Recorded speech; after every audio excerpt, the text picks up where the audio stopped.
नमस्कार दोस्तों, मैं सीआर सिंगर स्वागत करता हूं आपका हमारे ऑनलाइन पोर्टल अल्फाबेट 27 ई अकेडमी पे। आज मेरा जो चर्चा का विषय रहेगा वो रहेगा आपके छोटे भाई बहन या बच्चों के लिए। आज मैं आपको बताऊंगा नवोदय विद्यालय के बारे में कि कैसे इसमें एडमिशन होता है, आगे क्या पढ़ाई का प्रोसेस होता है, जो एंट्रेंस टेस्ट देते हैं उसका क्या प्रोसेस होता है, फॉर्म कैसे भरे, उसका सिलेबस क्या होता है, एग्जाम कैसे पास करें।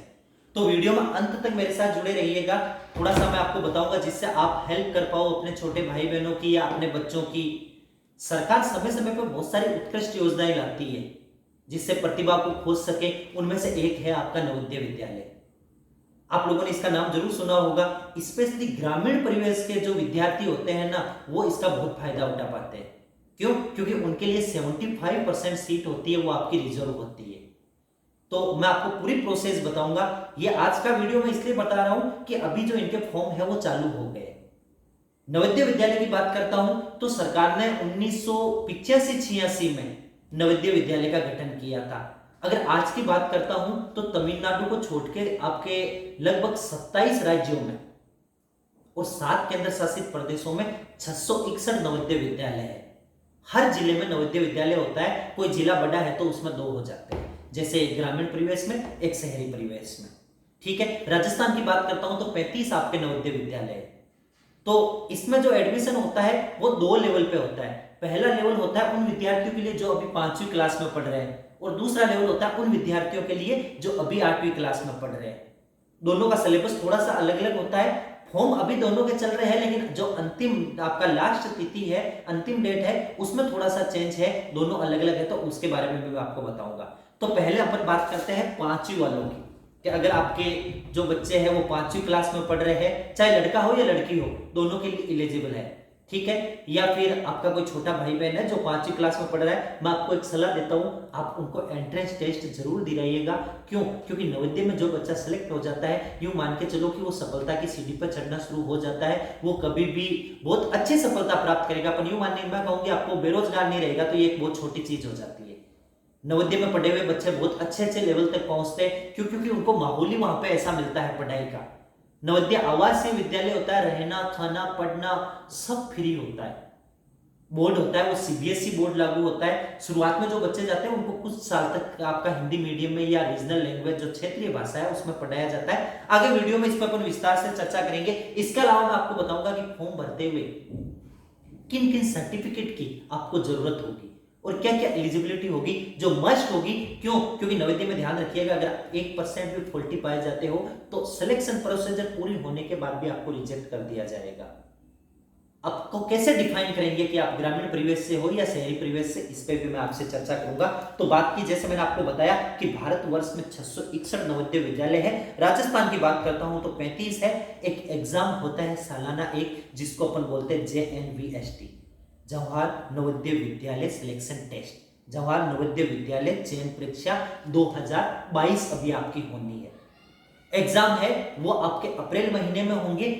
जो 9वीं वाले हैं और जो 6ठी वाले एंट्रेंस टेस्ट होंगे वो दोनों अलग अलग डेट पे है। दोनों का सिलेबस भी अलग अलग है। फिर दोहरा रहा हूं, 5वीं वाले की बात करता हूं तो इसमें जो सिलेबस रहेगा वो 80 सवाल आएंगे 100 नंबर के। कोई नेगेटिव मार्किंग नहीं होगी। 50% पोर्शन आपका मेंटल एबिलिटी का होता है, रीजनिंग का होता है, जिसमें आकृतियों वाले सवाल, केवल नॉन वर्बल रीजनिंग, बिल्कुल आसान आसान से क्वेश्चन पूछे जाते हैं। 40 होते हैं 50 नंबर के। इसके अलावा जो आपका प्रोसेस रहेगा, जो सिलेबस की बात करता हूं, जो दूसरा वाला पोर्शन रहेगा, मैथ के 20 सवाल पूछे जाएंगे 25 नंबर के, और लैंग्वेज के, मातृभाषा है या आपका रीजनल लैंग्वेज है, उसके 20 सवाल पूछे जाएंगे 25 नंबर के। एक 100 नंबर का पेपर होगा, आपको 120 मिनट में इसको करना है। 80 सवाल होंगे, नाम मात्र के होंगे। अगर बच्चों को थोड़ा सा भी गाइड करते हो, उनको थोड़ा सा भी समय देते हो, तो वो ये परीक्षा आराम से निकाल लेंगे। इस टाइम माइंड बहुत फ्रेश होता है बच्चों का, आप आराम से उन्हें सिखा पाओगे। और ध्यान दीजिएगा, एक बार ट्राई जरूर कीजिएगा, क्योंकि जो बच्चा यहाँ पहुंच गया वो मान के चलिए कि उसका फ्यूचर है वो बहुत अच्छा रहेगा। अब थोड़ा सा दिमाग में रहता है कि आगे का क्या प्रोसीजर रहता है, कि एक ग्रामीण परिवेश से बच्चा सीबीएसई बोर्ड में कैसे ढलेगा। तो इन लोगों ने एक बहुत ही अच्छा माहौल बना रखा है। ऐसा नहीं है कि जाते इंग्लिश मीडियम की बुक्स उसको थमा दी जाएगी। एक प्रॉपर है कि 8वीं तक बच्चा उसी मीडियम में पढ़ेगा, अपने जो रीजनल लैंग्वेज है या जो आपकी मातृभाषा है। अगर आप हिंदी मीडियम का बच्चा है तो हिंदी में ही पढ़ेगा। फीस है वो आपकी 0 होती है, कोई फीस इसके लिए चार्ज नहीं की जाती है। 9वीं क्लास में क्या होता है, उसका मीडियम बदलने की कोशिश की जाती है। साइंस और मैथ उसको इंग्लिश में पढ़ाई जाएगी, सामाजिक विज्ञान अब भी उसको हिंदी में पढ़ाई जाएगी, और आपका हिंदी इंग्लिश जो लैंग्वेज है वो तो है। ऐसे करते करते उसको सीबीएसई बोर्ड में डाला जाता है। अभी की बात करता हूं, जो 5वीं वाले बच्चे हैं उनका जो लास्ट डेट है वो 30 नवंबर 2021 से फॉर्म भरने का, और एग्जाम जो होगी वो आपकी 30 अप्रैल 2022 को, समय है 11:30 बजे होगी। जो फॉर्म भरा जाएगा वो ऑनलाइन भरा जाएगा www.navodaya.gov.in की वेबसाइट पे। फीस है, जो एग्जाम फीस है फॉर्म भरने की, वो भी 0 है, बिल्कुल फ्री है, उसके लिए कोई भी गवर्नमेंट आपसे चार्ज नहीं लेगी। अब बात करते हैं, मैंने अभी आपको कहा कि 75% सीट्स है वो रिजर्व रहेगी, किनके लिए? ग्रामीण परिवेश के विद्यार्थियों के लिए। तो इसका जो निर्धारण होगा वो ऐसा होगा कि बच्चा तीसरी क्लास, चौथी क्लास और 5वीं क्लास, अगर तीनों क्लास किसी भी गांव की सरकारी स्कूल में या किसी भी गांव की प्राइवेट स्कूल में जो मान्यता प्राप्त हो वहां से अगर उसने की है तो वो ग्रामीण परिवेश में काउंट होगा। लेकिन अगर बच्चे ने एक भी दिन कहीं, अगर सरकारी सेवक जो आपकी स्कूल है, चाहे सरकारी हो चाहे प्राइवेट हो, अगर वो शहरी क्षेत्र की है, कभी कभार होता है ना, एक दिन का मतलब मैं बोलना चाह रहा हूं कि अपन ने टीसी कटा के बीच में कुछ दिन उसको शहर में पढ़ा लिया, फिर वापस गांव में ले गए, तो कुछ दिन तो दूर की बात है, अगर एक दिन भी गए तो भी आप काउंट होंगे शहरी परिवेश में। तो इस बात पे गौर कीजिएगा। कुछ लोगों को पता नहीं होता है, वो सिर्फ 5वीं के आधार पे करते हैं, ग्रामीण परिवेश में फॉर्म भर देते हैं, बच्चे का सिलेक्शन भी हो जाता है, लेकिन जब वेरिफिकेशन होता है तो उसको रिजेक्ट कर दिया जाता है, जो बहुत ही दुख की बात होती है। तो समझ गए, आप उस जिले के पात्र होंगे जहां के आप रहने वाले हो। अगर मैं नागौर का रहने वाला हूं तो मेरे नागौर में जहां जवाहर विद्यालय है उसके लिए मैं पात्र होऊंगा। कभी कभार ऐसा होता है कि मेरे जिले में नवोदय विद्यालय ही नहीं है, तो ये देखा जाएगा कि आपका जिला किस जिले से टूट के बना है। अगर उसमें विभाजन होता है ना जिलों का, एक जिले को तोड़ के 2 बना दिए जाते हैं, तो आपका पिछले जिले में है तो आप उस जिले के लिए पात्र होंगे। दूसरी बात, 5वीं तक का आपका बच्चा है वो पढ़ा हुआ होना चाहिए, जो लास्ट सेशन है वो उसका 5वीं का होना चाहिए। कभी भी 2 चांस नहीं मिलेंगे, ऐसा नहीं है इस बार भी 5वीं पढ़ा ले अगली बार भी 5वीं पढ़ा लेना। कक्षा 3, 4, 5 तीनों रेगुलर होनी चाहिए उसकी, ठीक है। डेट ऑफ बर्थ का बड़ा लोचा है, ध्यान दीजिएगा। जो बच्चे का जन्म है वो 1 मई 2009 से लेके 30 अप्रैल 2013 के बीच में होना चाहिए। ये दोनों तारीखें भी आपकी काउंट है। मैं आपको ये वर्बली बता रहा हूं, नोटिफिकेशन आप एक बार तसल्ली से पढ़ लीजिएगा, मैं लिंक डाल दूंगा डिस्क्रिप्शन में, तो उसमें आप एक बार तसल्ली से पढ़ लीजिएगा, आपको सारी जानकारी मिल जाएगी। बस आप अप्लाई जरूर कीजिएगा, इस मौके को चूकिएगा मत। फीस है वो आपकी 0 रहेगी। फॉर्म की लास्ट डेट है वो 30 नवंबर है, एग्जाम 30 अप्रैल को होगा। डेट ऑफ बर्थ मैंने बता दी है, 1 मई 2009 से लेके 30/4/2013 के बीच में अगर बच्चे का जन्म हुआ है तो वो इसके लिए एलिजिबल होगा।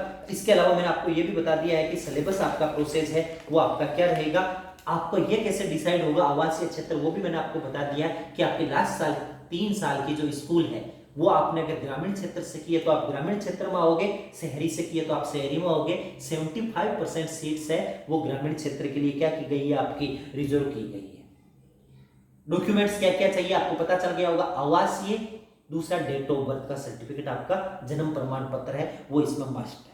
तो ये तो बात हो गई आपकी 5वीं क्लास वाले बच्चों के लिए। अब आता हूं जो बच्चे अभी 8वीं में पढ़ रहे हैं और एंट्रेंस एग्जाम देंगे क्लास 9th के लिए, सेम प्रोसीजर है, वही फॉर्म भरा जाएगा, फॉर्म की कोई फीस नहीं है। डेट में थोड़ा सा है, जो 5वीं वालों के लिए लास्ट डेट 30 नवंबर है, और जो 9वीं वाले एडमिशन लेंगे 8th में जो भी बच्चे पढ़ रहे हैं उनका जो लास्ट डेट है वो 31 अक्टूबर है भाई, इसी महीने की 31 तारीख है उसकी लास्ट है। तो आप फॉर्म मतलब जो फिल करो उससे चूकिएगा मत, कोई भी चार्ज नहीं है फॉर्म भरने का, वो बिल्कुल आपका क्या है, फ्री है। एग्जाम आपका होगा 9 अप्रैल 2022, अच्छा खासा टाइम मिलता है। सिलेबस में थोड़ा सा चेंज है भाई, वहां से थोड़ा अलग है। अंग्रेजी के आपके 15 सवाल पूछे जाएंगे, हिंदी के भी आपके 15 सवाल पूछे जाएंगे, मैथ के आपके 35 सवाल पूछे जाएंगे, साइंस के आपके 35 सवाल पूछे जाएंगे, टोटल 100 सवाल, 120 मिनट का समय आपको मिलेगा। डेट ऑफ बर्थ में भी थोड़ा चेंज है, बच्चे का जन्म 1 मई 2006 से 30 अप्रैल 2010 के बीच में होना चाहिए। दोनों तिथियां हैं वो इसमें क्या होगी, आपकी काउंट होगी। तो होप सो आप समझ गए होंगे कि क्या प्रोसीजर है। एक बार मैं वर्बली पूरा बता रहा हूं, फॉर्म भरने की लास्ट डेट है 5वीं वालों के लिए 30 नवंबर है, जो आपके 8वीं में विद्यार्थी है उनके लिए आपका 31 अक्टूबर ही है। सिलेबस मैंने डिस्कस कर लिया है। सिलेक्शन का प्रोसीजर सिर्फ मेरिट बेस होगा, जो आपका होगा उसके बाद में मेरिट बेस होगा।